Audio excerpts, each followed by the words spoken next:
So, welcome all of you to today's session of Understanding the History of Russia. And we are going to discuss about many fun facts and, interesting articles and interesting historical incidents of Russia.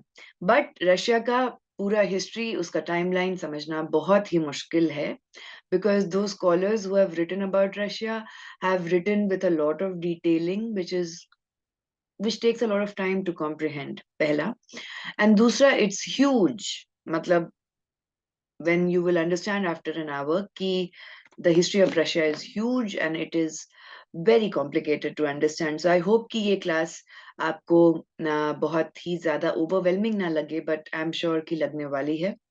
But so let us start with पहला. Russia is actually bigger than Pluto. अगर आप Russia का territory देखें, it is bigger than the dwarf planet Pluto.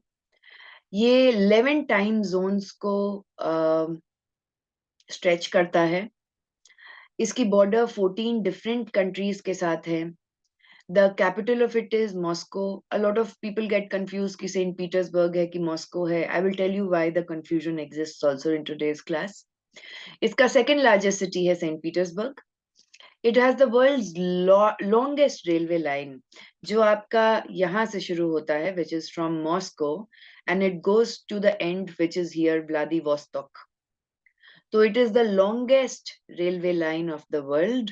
और यहाँ पे Irkutsk और चिता नाम की दो सिटीज हैं विच आर वेरी इंपॉर्टेंट. उनका रशिया की आर्मी, एविएशन, ये सब के लिए बहुत इंपॉर्टेंट है. फर के लिए इंपॉर्टेंट है. तो ये रेलवे लाइन का शुरुआत हुआ था during later part of the 18th 19th century. आप नोटिस कीजिए कुछ कुछ चीजें, कुछ सीज का नाम याद रखिएगा. Though I will keep on ensuring these seas which are very important. पहला तो ब्लैक सी इधर, जो यूक्रेन के पास है. देन कैस्पियन सी है इधर. देन यू हैव लैप्तीव सी, कारा सी, बेरेंट सी. बहुत सारे अलग अलग सीज हैं. ऑब्वियसली इतनी बड़ी टेरिटरी है. रशिया में there are 9 million more women than men. And 1/8 of Earth's का land mass is under Russia. And Lake Baikal, as you can see over here, जो इरकुत्स्क के पास है, it is the largest freshwater lake in the world. It is the largest freshwater lake. पूरी दुनिया में इतना बड़ा freshwater lake नहीं है. Sujal, we'll have questions towards the end. इसके साथ आपका ये सारा जो रशिया का आप देख रहे हैं, Norway, Sweden, Finland, Belarus, Ukraine, Poland, Germany, Turkey, Iran, Kazakhstan, ये सारा लोकेटेड है. जो आपका लॉन्गेस्ट रेलवे लाइन है from Moscow to Vladivostok. It also crosses to Mongolia. अगर आप मंगोलिया जाना चाहते हैं from Russia, you can go from there. And Mongolia का कैपिटल है उलानबातर. चाइना के साथ भी बीजिंग के साथ कनेक्शन था, लेकिन कोविड के कारण वो रशियन रेल लाइन को चाइना के साथ कनेक्टिविटी बंद कर दी गई. So let us do this now. Russia का नेशनल फ्लैग है ये. You can see the white colour, the blue colour and the red colour. Her colour का जैसे हमारे इंडियन नेशनल फ्लैग में मीनिंग है, इनका भी मीनिंग है. वाइट का मतलब होता है ग्रेटनेस, फ्रीडम. ब्लू का मतलब है ऑनर. एंड रेड का मतलब है करेज. तो रशिया का ये नेशनल फ्लैग है.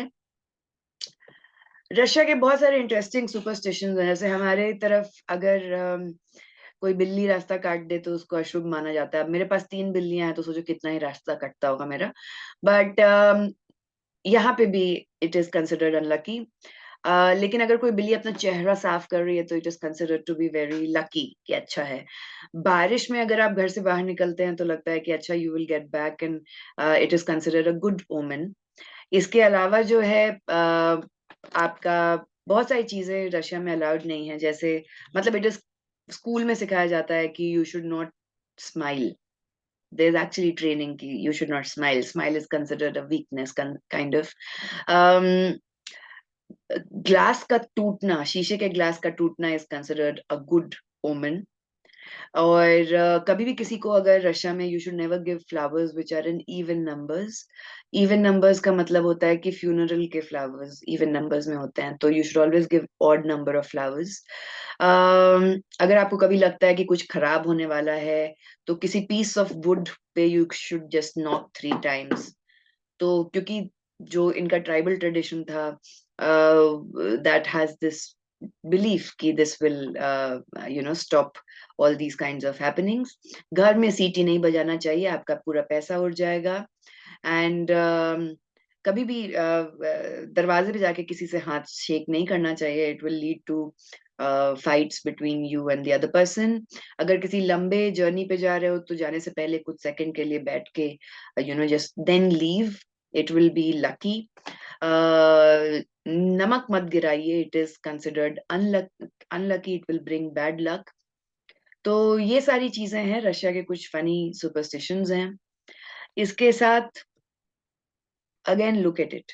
अभी -50 डिग्रीज योकुत्स में, साइबेरिया जो इधर है, योकुत्स में -50 डिग्री सेल्सियस हो गया था.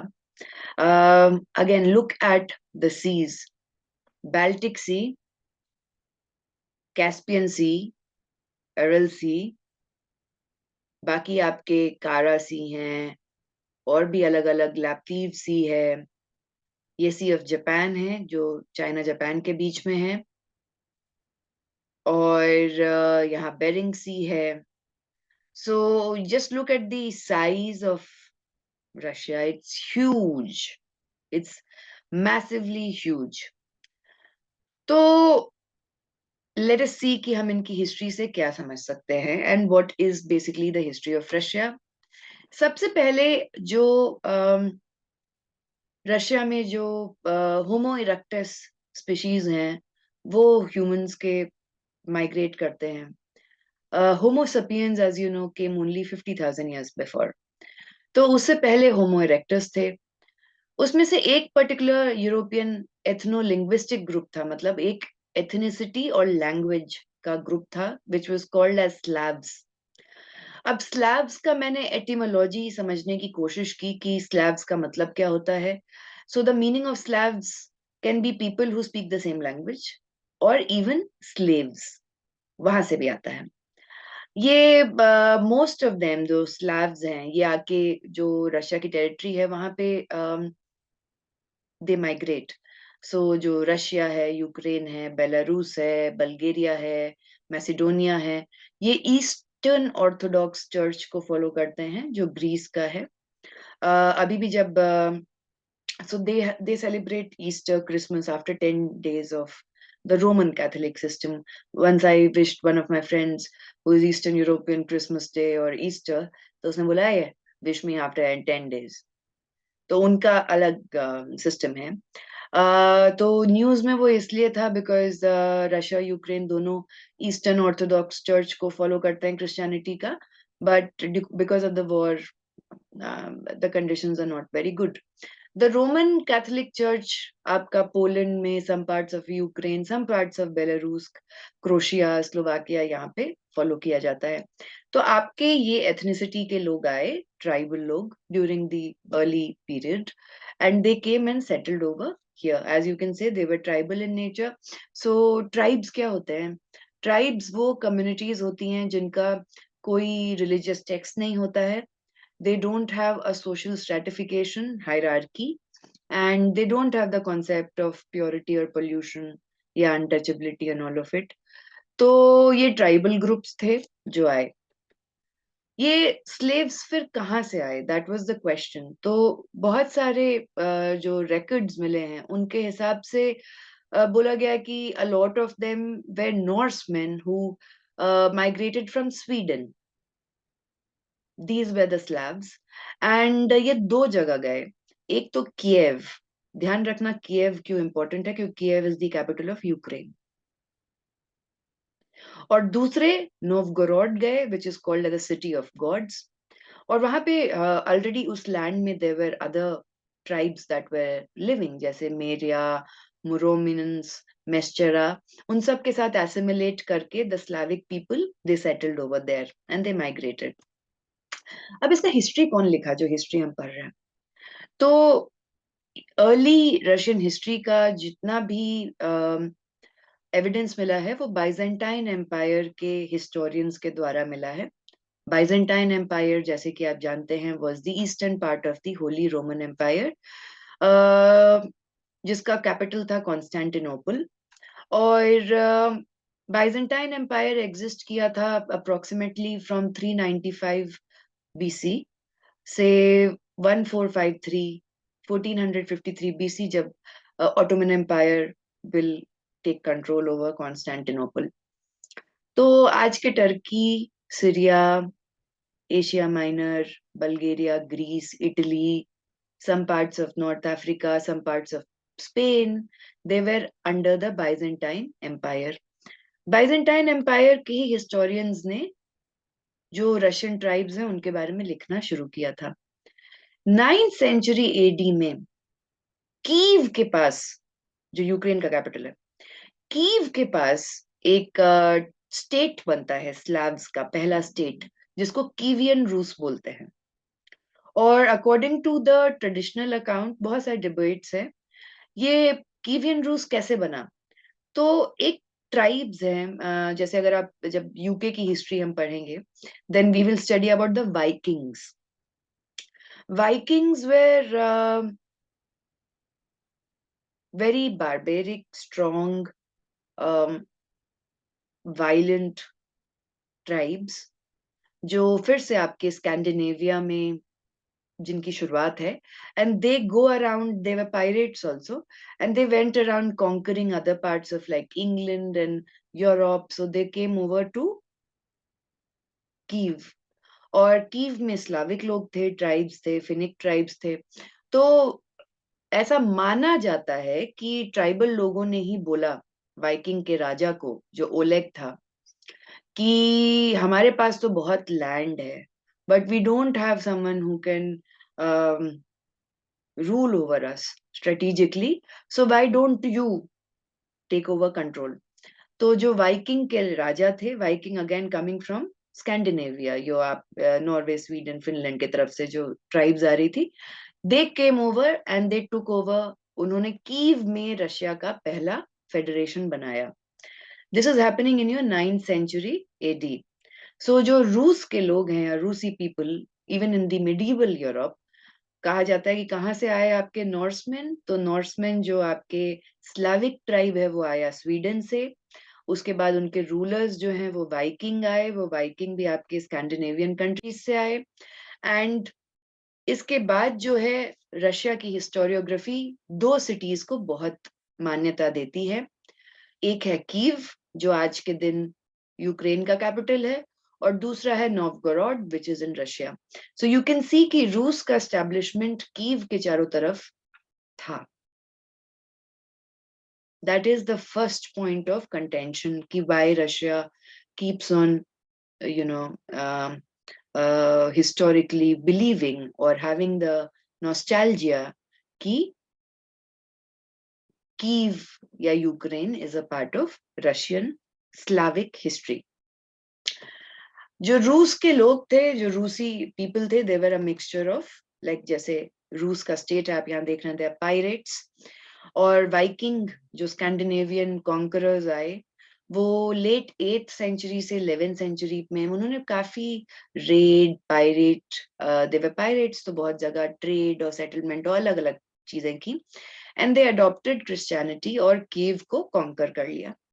Conquering, according to some historiographers, it was not very difficult because Slavic people wanted the Vikings to take over the control and रूस के स्टेट का फॉलो करें। अब बहुत इंटरेस्टिंग चीज है, अभी तक आपका बाइजेंटाइन एम्पायर भी चल रहा है साथ में, और होली रोमन एम्पायर भी चल रहा है। तो they were pagans before they became Christians. Paganism एक तरीके का रिलीजियस कल्ट था जो anyone who is not born from Abrahamic race, यानी कि Christians, juice and Muslims, Abraham के ट्रेस नहीं होता उनका बर्थ, वो सारे पेगन माने जाते थे। तो हिंदुइज्म भी उस हिसाब से पेगन माना जाता है इन फ्यू स्क्रिप्चर्स। लेकिन paganism was more of nature worship and polytheistic थे, many kinds of gods. And before Roman civilization or Byzantine Empire adopted Christianity, all of them were pagans. Now, it is a very interesting question in history कि जब Christ को मार दिया and later he resurrected and all of it. If that was the level of enmity, then why did again Roman Catholic Empire adopt Christianity? At the same time, the way in which Christianity was adopted was also very violent. There was one of the books I was reading in which the last Roman prefect stated that he is being forced to be converted into Christianity when he doesn't want to. So आपका paganism एक तरीके का tribal worship का ही system था. 10th century में क्या होता है? 10th century में रूरिक डायनास्टी, तो जो वाइकिंग्स हैं वो स्टैब्लिश करके अब अपना रूरिक डायनास्टी बनाते हैं. हम 10th सेंचुरी में आ गए हैं और वहां का राजा होता है Prince Vladimir the great. So Vladimir is a very common Russian name और वो ऑर्थोडॉक्स क्रिश्चियनिटी को अडॉप्ट कर लेते हैं एंड बहुत सारे जो कीव के रहने वाले, कीवियन स्टेट रूसी के रहने वाले लोग थे, उनको क्रिश्चियनिटी में कन्वर्ट किया जाता है, ऑर्थोडॉक्स क्रिश्चियनिटी में. 11th सेंचुरी में कीवियन रूस जो है, जो एज अ स्टेट बहुत बढ़ने लगता है, वो यूरोप का chief political and cultural centre भी हो जाता है. So I am not talking about Moscow, I am not talking about Saint Petersburg, I am talking about Kiev which is of Ukraine, right? लेकिन उस समय कीवियन रूस था. So there was no difference as such. उसके बाद फिर Mongol invasion होता है. Mongols as you no, आपके इनको तातर्स भी बोलते थे. तो 1237 से 1240 तक मंगोल इन्वेजन्स बहुत जगह होता है, चाइना में एंड उसके बाद पोलैंड में, हंगरी में. They also come to Kiev and they take control of it. और चेंगिस खान के अंदर ये जो नोमैडिक लीडरशिप है, ये लार्जेस्ट एम्पायर बनाती है एंड वेरी वायलेंट. तो आपका जो रशिया है, it was also invaded by Mongols. तो कौन कौन उनको अभी तक इन्वेड किया है? The Vikings and then your Mongols invaded them. फिर धीरे धीरे करके वहां पे रूरिक डायनास्टी का शुरुआत होता है. जो रूरिक डायनास्टी जो मैंने बताया कि आपके वाइकिंग्स और स्लाव्स से मिलके बनी हुई है, they keep on fighting with the Mongols. They keep on interjecting their power. Meanwhile जो मॉस्को है अब पावरफुल सेंटर बनता है, which is only in 13th century. Kiev कब बना था? 8th सेंचुरी में. मॉस्को कब बनता है? 13th सेंचुरी में. और मॉस्को जो है वहां पे they start fighting against all these Mongolians and the tribes that are trying to invade them.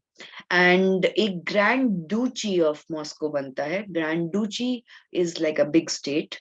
अब मॉस्को एक important state बन चुका है और ये मंगोल्स को भगा देता है in 1480. And they take over their control and sovereignty कि नहीं, we are going to fight and we are going to take control of it and Mongol should be out. Chengiz Khan के डेथ के बाद फिर उसका सक्सेसिव regimes उतना ज्यादा strive नहीं कर पाता है, तो that is also one of the reasons कि Mongols lost. अब कॉन्सेप्ट आता है जो बहुत ही इंपॉर्टेंट कॉन्सेप्ट है, जार का. जार का जो शब्द है, इसका मतलब होता है Caesar, but tsar basically is used as a concept for denoting all these princes and kings of Russia. तो रूरिक डायनेस्टी आपकी आती है.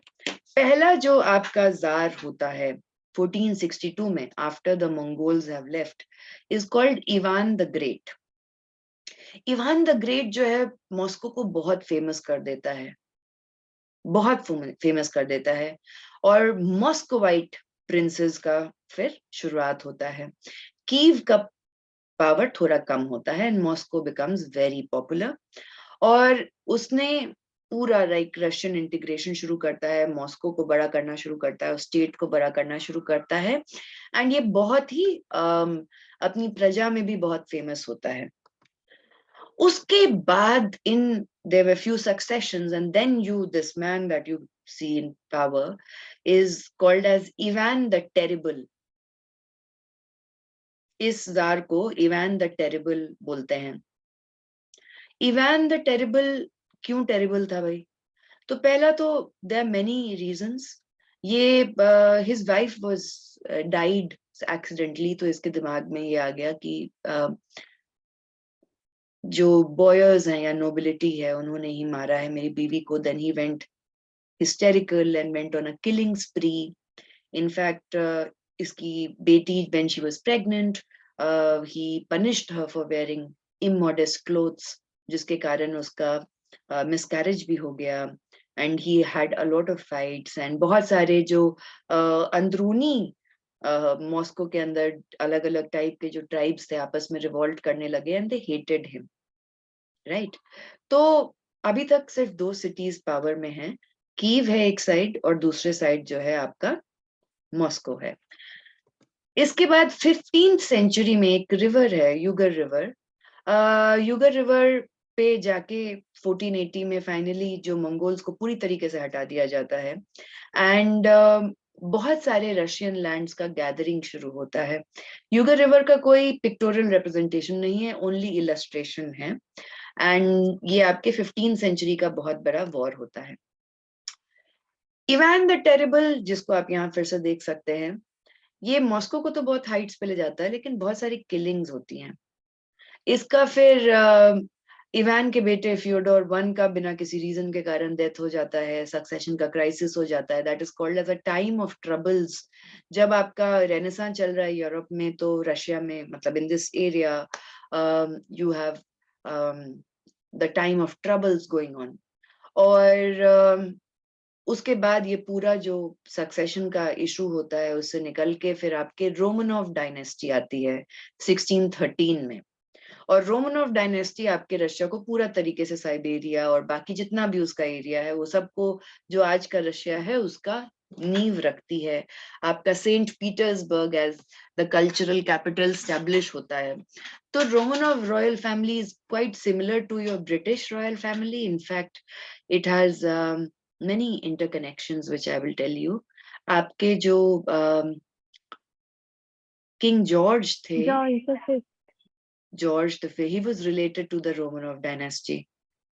So I'll tell you how these histories are linked. तो रोमनोव्स कौन थे?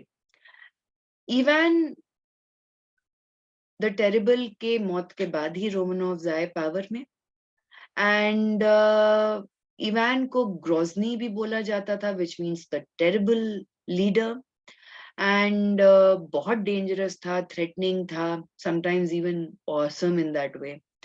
एंड जब वो हट गया, उसका बेटा का भी सक्सेशन नहीं हो पाया, तो उसके बाद फिर रोमनोव डायनेस्टी आपकी आती है, वो इंपीरियल हाउस ऑफ रशिया को 1613 में लेती है, and they will continue till 1917, जब तक आपका बोल्शेविक रेवोल्यूशन या अक्टूबर रेवोल्यूशन होता है रशिया में, and then you have the establishment of USSR।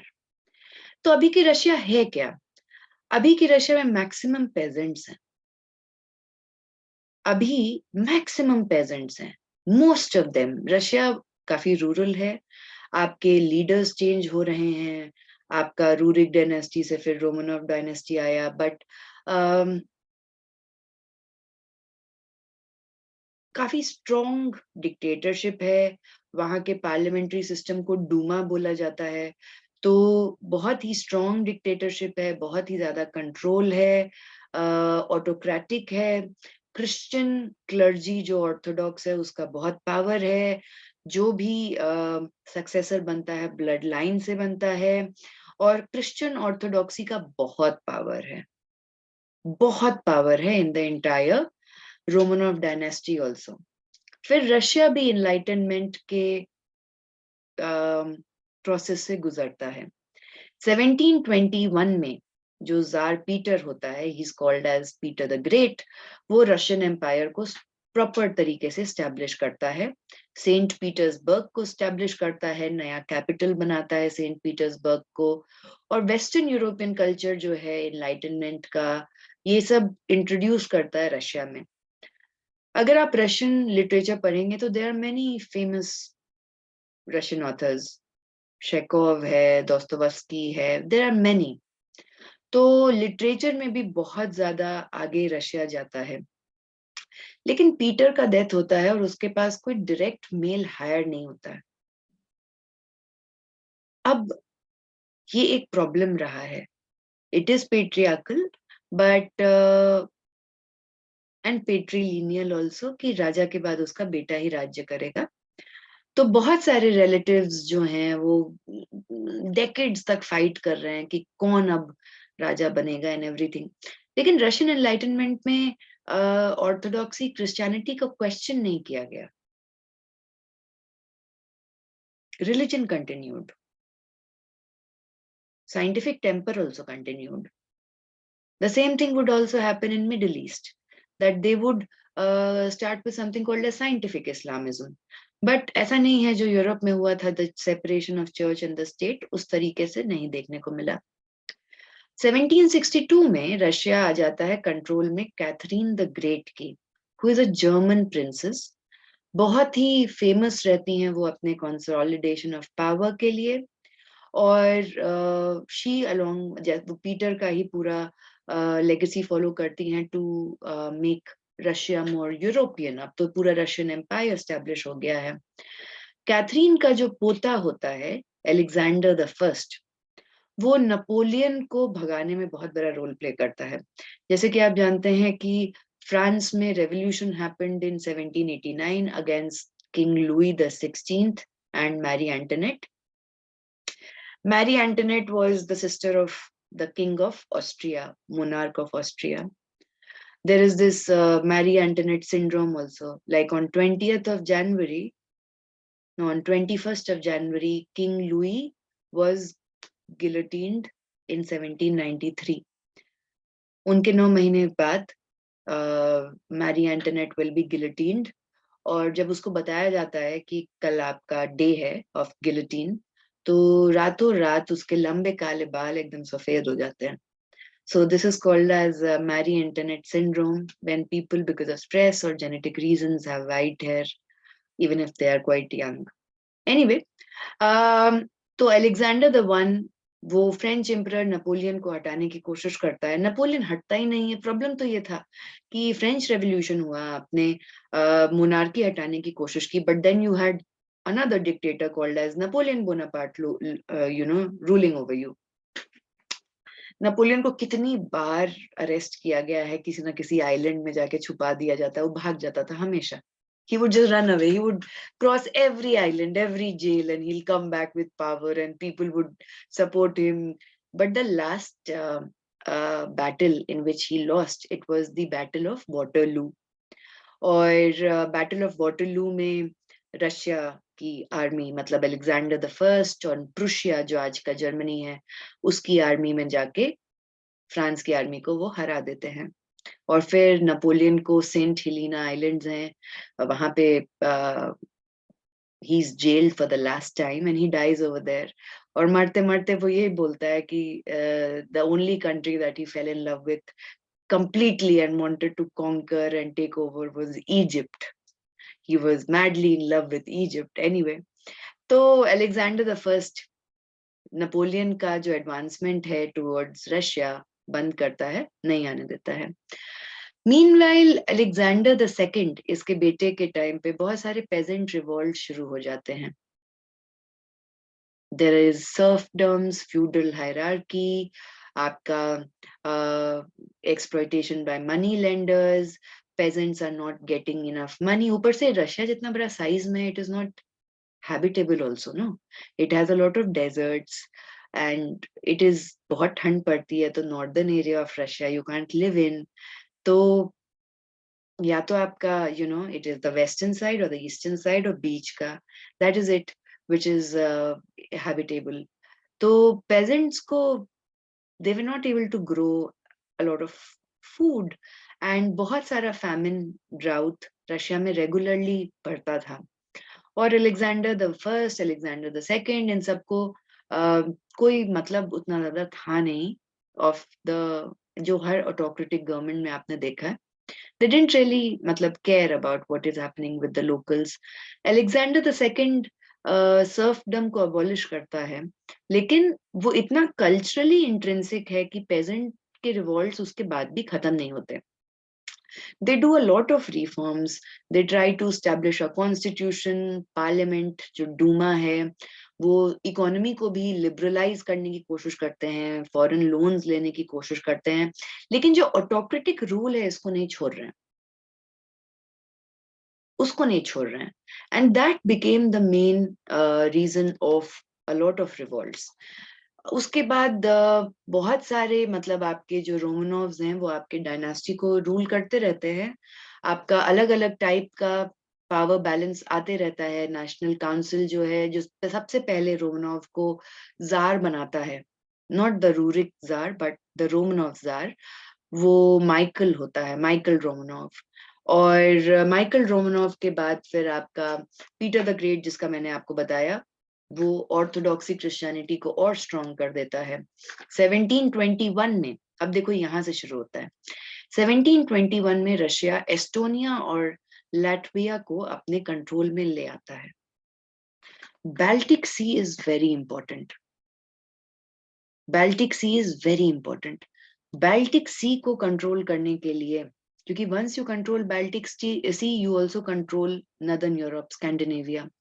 तो एस्टोनिया और लैटविया को कंट्रोल में ये ले लेता है, they take over, it becomes part of Russia.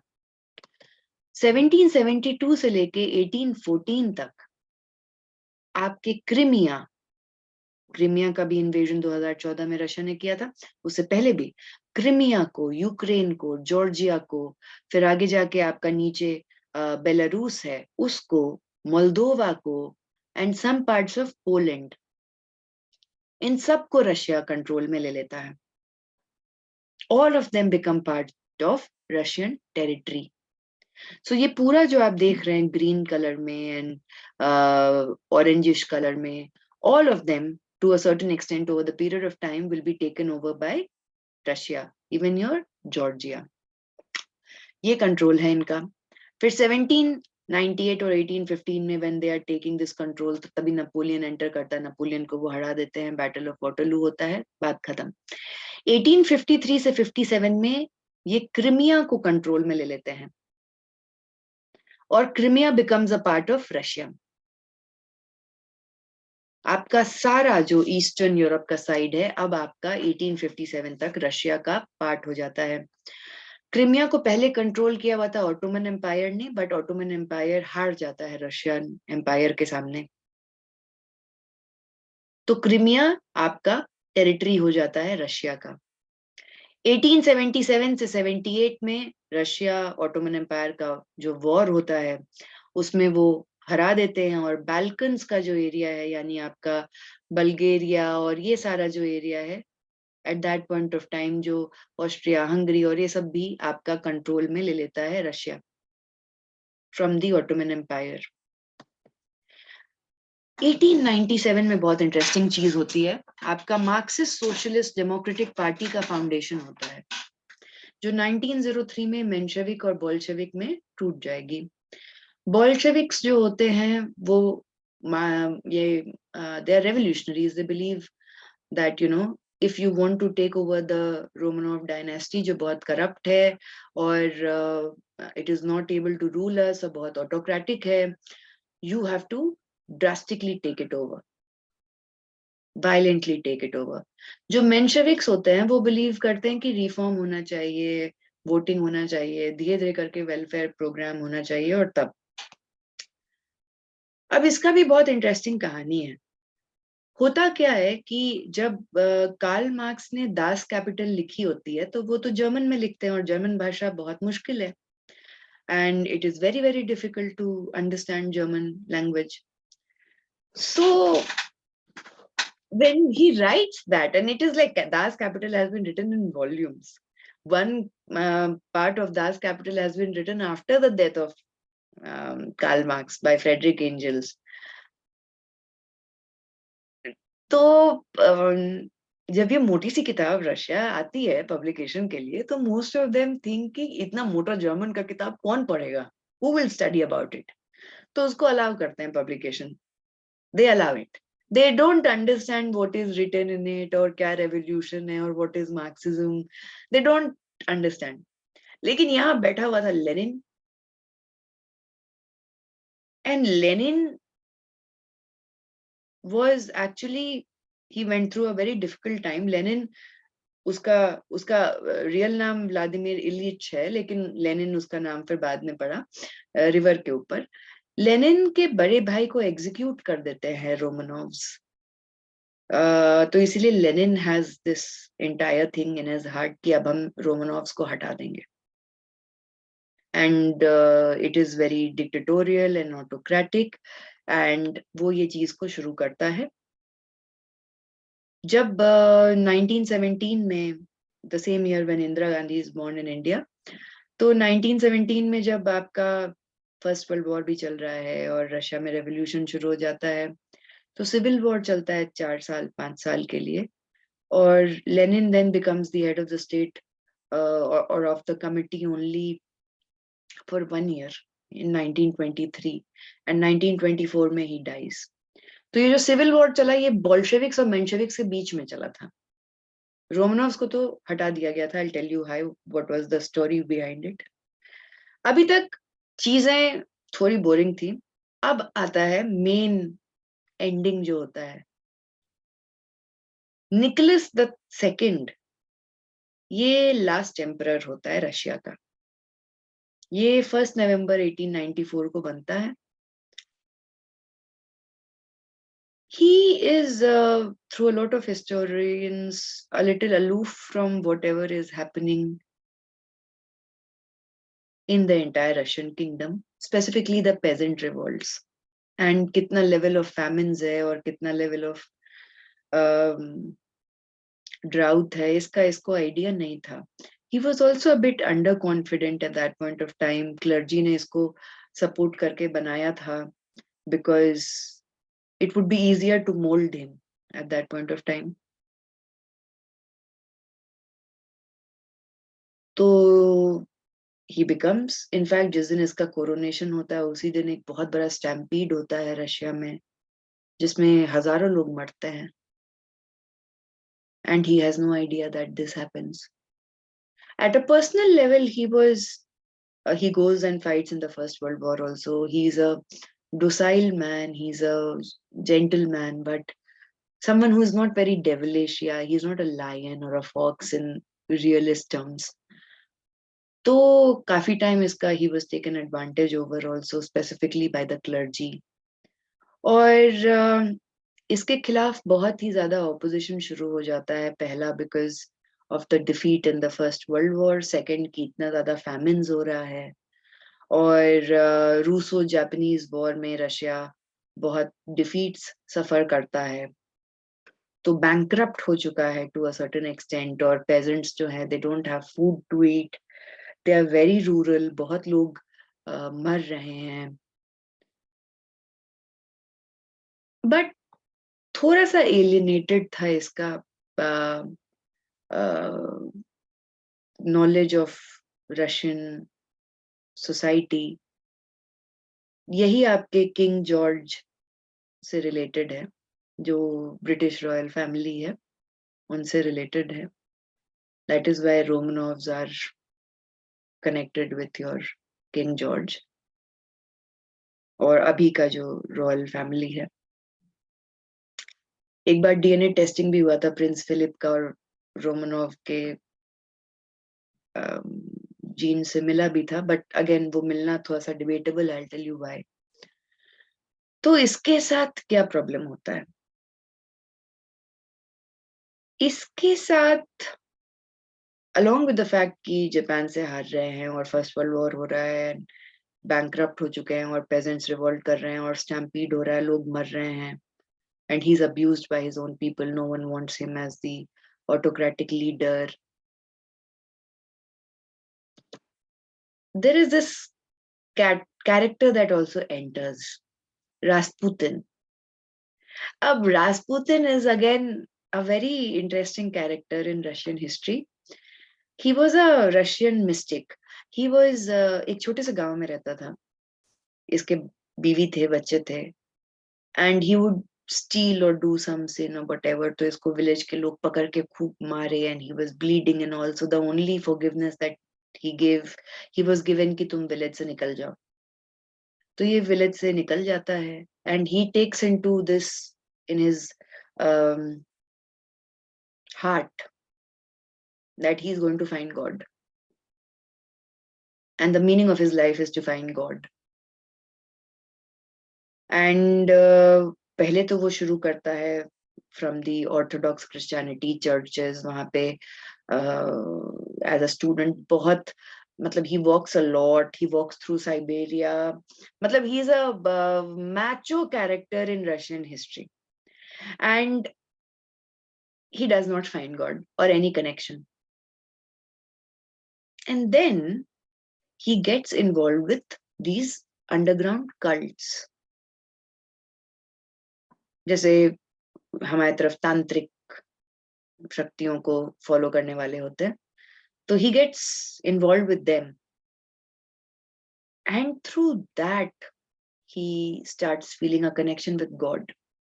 Like Rasputin would have multiple sexual orgies, and he believed that the more sin you commit, the more chances you are giving to God to heal you. If you don't commit sin, then how will God come and save you and liberate you? So he was, matlab, he used to drink a lot, and he used to practice his own faith. And the interesting thing was कि ये जो predict करता था वो सच हो जाता था. Whatever he would predict would come true. And very few women he would have tried to heal and not tried to have sexual contact with them. बहुत कम. One of them was the queen of Nicholas, Alexandra. तो ये entry मारता है अब Nicholas the second के life में, इसके life में एंट्री मारने की जरूरत क्या है, क्योंकि निकोलस के 5 बच्चे होते हैं, 4 बेटियां 1 बेटा. अब हायर तो चाहिए बेटा, तो हर बार बेटी हो रही है, दैट इज ऑल्सो क्वेश्चनिंग कि who will now take over after Nicholas the second. तो एलेक्जेंड्रा जो निकोलस की वाइफ होती हैं, उनको कोई बताता है कि ऐसे ऐसे करके रास्पुतिन है और he has magical powers and he can heal anything. Alexandra को बेटा होता है एलेक्सी, लेकिन Alexei is born with a disease. वो डिजीज नहीं होती है कि when थोड़ा सा भी अगर आपको ब्लीडिंग हो तो your entire you will die, you can die by the bleeding disorder. वो उसके छोटे बच्चे को होता है, जो इकलौता बेटा पैदा होता है निकोलस का. और बहुत बार ऐसे केसेस हुए हैं कि उसके बेटे को रास्पुतिन ने ही आके बचाया है in near death situations. And Nicholas कभी नहीं चाहता था कि वो ये बात पब्लिक करे कि उसके बेटे को ये डिफॉर्मिटी है, लेकिन उसका बेटा राजा बन नहीं सकता था with this kind of medical disease. So Rasputin becomes the tutor of the kids, and he gets close with Alexandra but never tries to, there's no intimacy or whatever.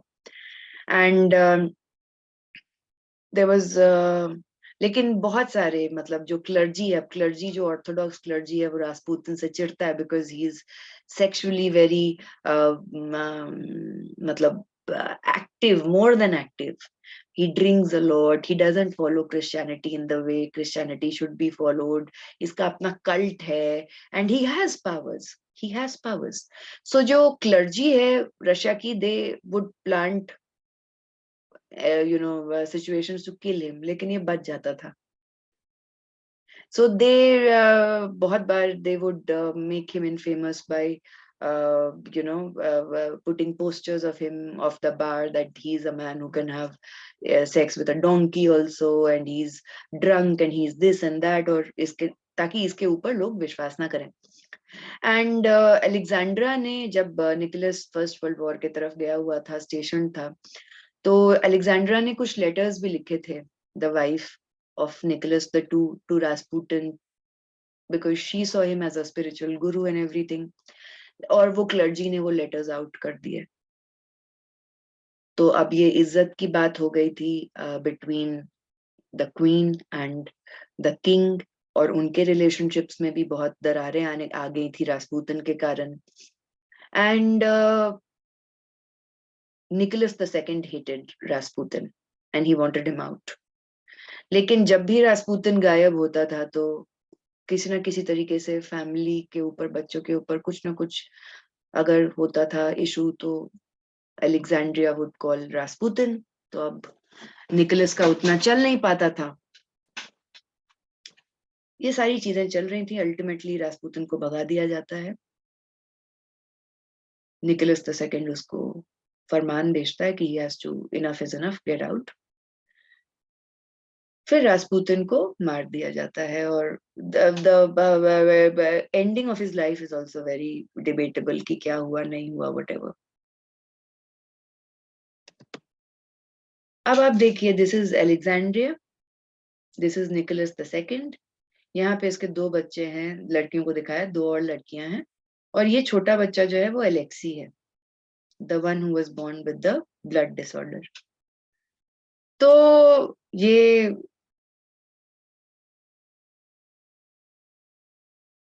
Last Romanov family होती है. बच्चों के नाम होते हैं Olga, Tatiana, मरिया, अनस्तेशिया, Alexei. Alexei, अनस्तेशिया, ये सब बहुत कॉमन नेम्स हैं. जब पूरा 1918 में क्या होता है कि जब आपका रशियन रेवोल्यूशन शुरू हो गया है, अक्टूबर रेवोल्यूशन शुरू हो गया है, तो निकोलस II को बोल दिया गया था कि he will be killed and everything. तो he tried getting help from his own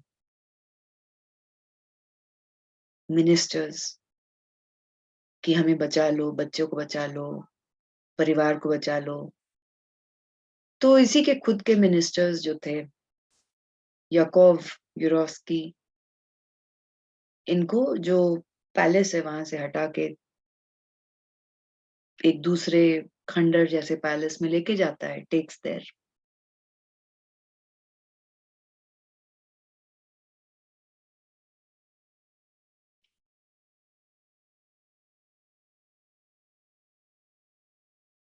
ये लोग वहां रहते हैं विद द आइडिया कि इनको वहां से, रशिया से भगाने के लिए याकोव मदद कर रहा है.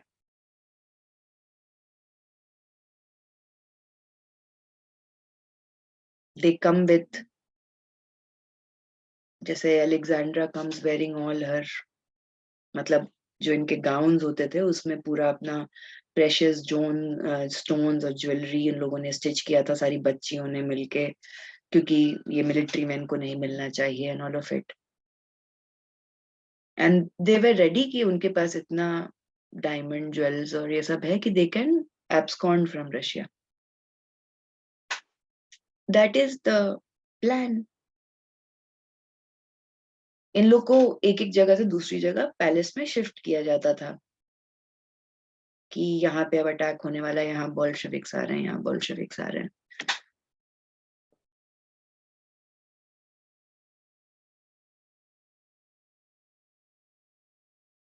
On the night of 16th of July 1918, रात के 1 बजे या 2 बजे की बात है,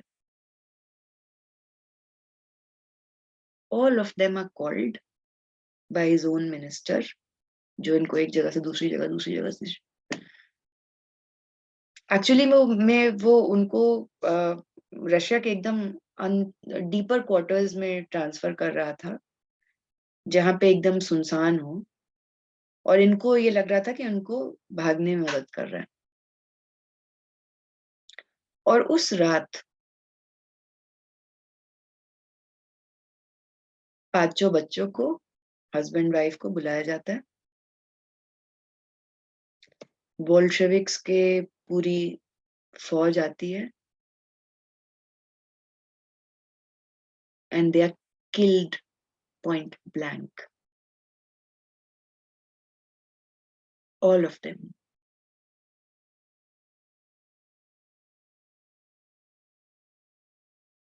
इसके बाद, this is not the worst that happens.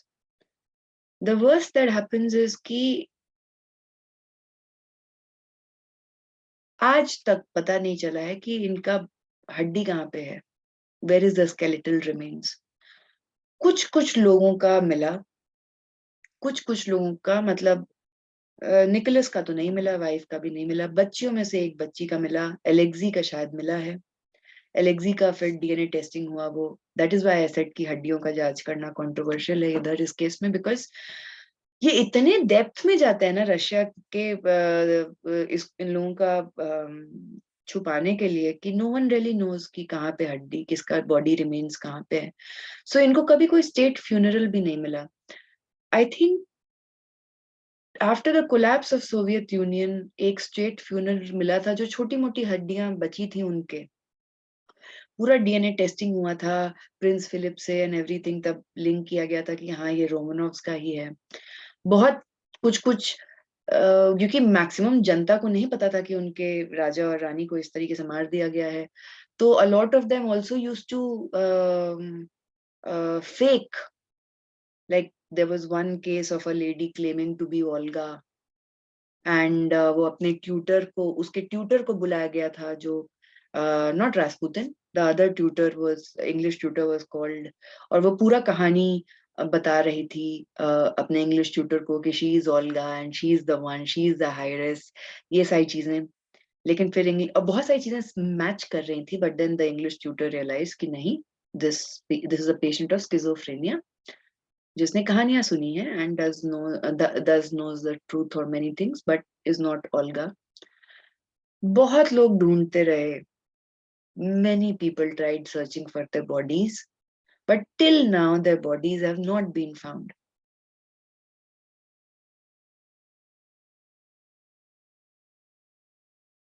So just imagine कि all of it was over, point blank, on the night of 16-17 July 1918 during the time of the Russian Revolution, जो एक साल पहले शुरू होता है। So Romanovs का ये end था।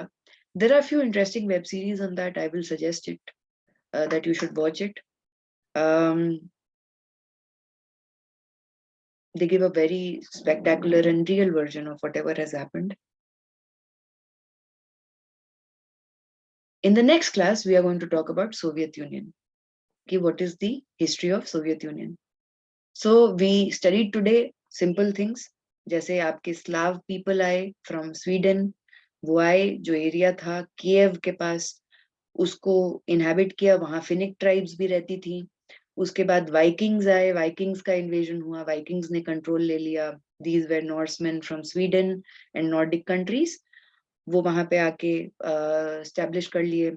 उनके बाद फिर रूरिक डायनेस्टी शुरू होता है। रूरिक डायनेस्टी के बाद आपका रोमनोव डायनेस्टी शुरू होता है। रोमनोव्स का ये पूरा एक लीनियज रहता है, बहुत सारे पेजेंट रेवोल्यूशंस चल रहे होते हैं।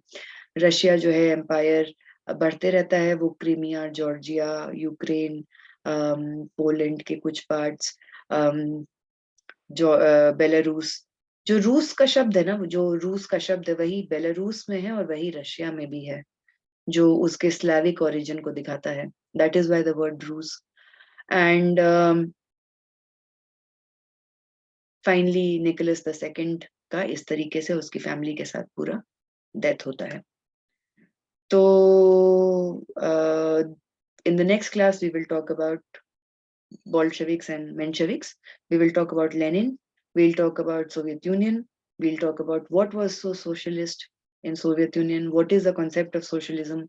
Soviet Union में किस तरीके से structure and system of administration was different from previous autocratic empires, and Then we'll talk about Glasnost and Perestroika, Gorbachev का रोल क्या था, स्टालिन, निकिता क्रुश्चेव, ये सब का भी हम बात करेंगे कि किस तरीके से